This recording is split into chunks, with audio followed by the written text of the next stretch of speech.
I'm particularly glad to be speaking to you, all of you in this group, because we have the same basic goal, which is to ensure compliance with the law.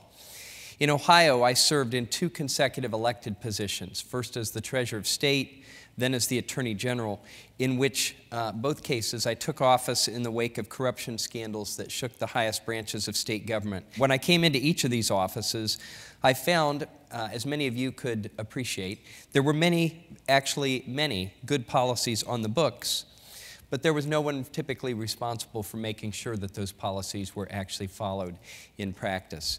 One of my first priorities as a public official in each of these offices was to constitute an internal audit department and an external audit committee to ensure that we actually practiced what we preached.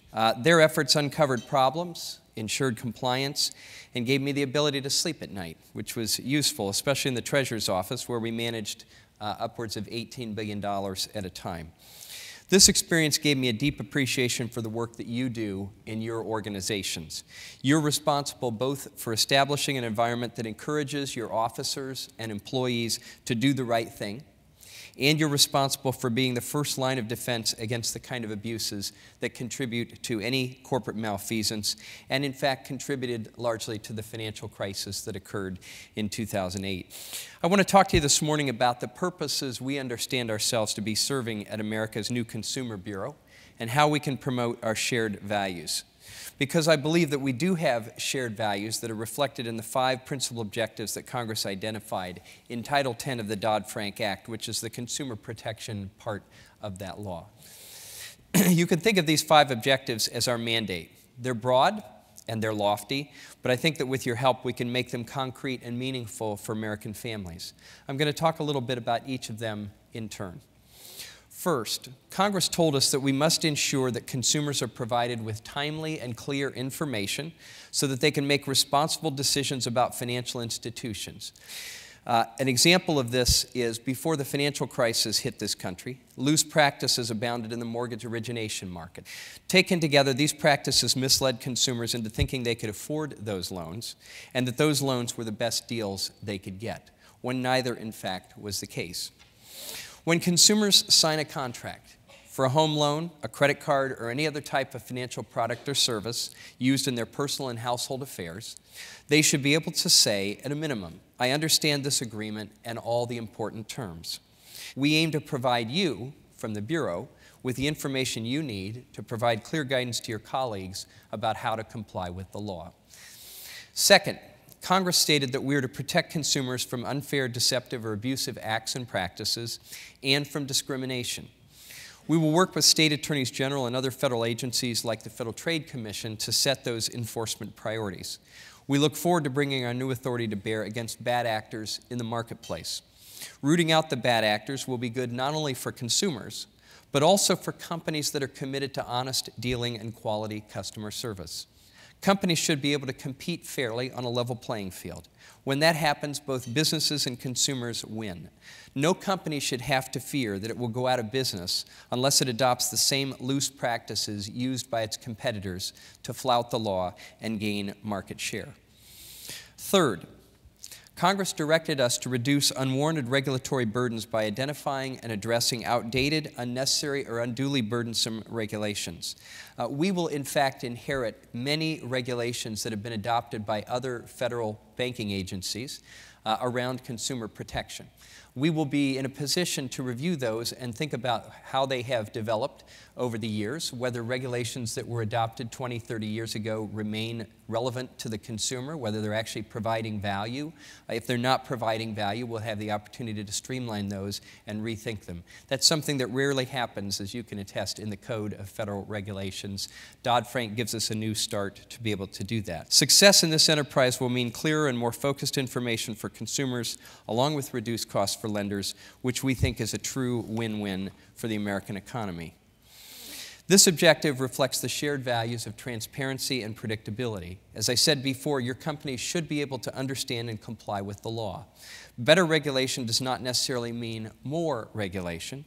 It typically means clearer regulation.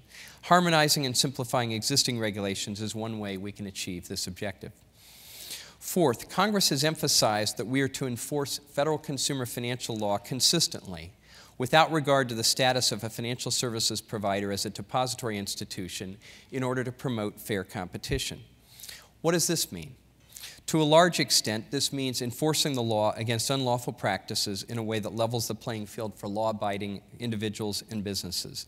As mandated by Congress, we will particularly seek to level the playing field so that bank and non-bank providers of consumer financial products and services can compete directly, freely, and fairly, which always redounds to the benefit of consumers. This objective reflects our shared values of consistency in enforcement. With new technology and fierce competition, it will continue to be the case that financial institutions will develop new and fast-changing products and services that cut across existing regulatory frameworks. Payday lenders find themselves competing directly with newer financial products that are not necessarily governed by the same rules. We've all seen how debit cards and prepaid cards are now crowding into payment markets once ruled by checks and then more recently by credit cards. These developments make it all the more crucial that we have a view of the whole playing field. Having that full picture and leveling that playing field by treating the participants in the market on par, regardless of their corporate structure or their choice of charter, is a new approach that will benefit consumers, benefit financial institutions, benefit other providers, and benefit the broader economy, and therefore each of us as consumers. If we learned anything from the financial crisis, it is that gaps in federal oversight can contribute to systemic failure by allowing unwarranted and unsustainable risks to be created in the economy. Level the playing field between bank and non-bank providers of consumer financial products and services also requires sustained resources in the form of consistent and reliable funding. Fifth and finally, it is our objective to make sure that markets for consumer financial products and services operate transparently and efficiently to facilitate access and innovation. To this end, we have a Research Markets and Regulations division. This part of the Bureau will track market practices, developments, successes, and failures, and make market data accessible and transparent to businesses and consumers, consistent, of course, with legitimate confidentiality concerns and privacy interests. We hope and expect to be a source of tremendous amounts of information and analysis that the American public can do many things with that may go beyond the things we think to do with that information analysis at the Bureau. You know that good data collection and analysis helps your business understand your customers and your markets. It often reveals things that you did not see or did not know, or confirms things that you thought might be true but weren't sure about. Good data collection and analysis will help us understand how the market is responding to new laws and what new products and services are emerging. At every opportunity, we will work to make our policy decisions based on hard data and rigorous analysis. And that's an important priority point for the new Bureau. So these are the 5 main objectives that Congress set for us. I say us here because it's clear to me that we all stand together in the fight for fairness in the marketplace that we all participate in, as individuals and as companies.